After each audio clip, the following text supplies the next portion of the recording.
ఇప్పుడు ఏడికొచ్చింది 8,000 ఎకరాల వరి పోయి 80,000 ఎకరాల వరి ఇలా సిద్దిపేటలో సాగవుతుంది.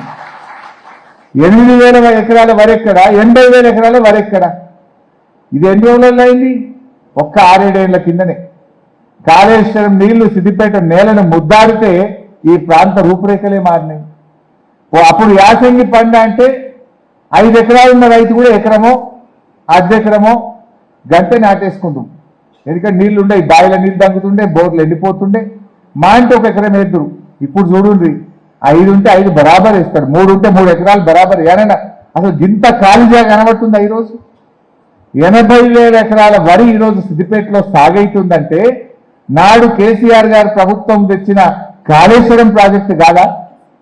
రేవంత్ రెడ్డి గారు హైదరాబాద్లో కూర్చొని కాళేశ్వరం కూలింది అంటాడు. మరి కాళేశ్వరం కూలితే మా రంగనాయక సాగర్ కాలువల సిద్దిపేటలో 80,000 ఎకరాల పంటకు నీళ్లు వస్తున్నాయే, అది కాళేశ్వరం నీళ్లు కాకపోతే గాలికి వచ్చినాయా?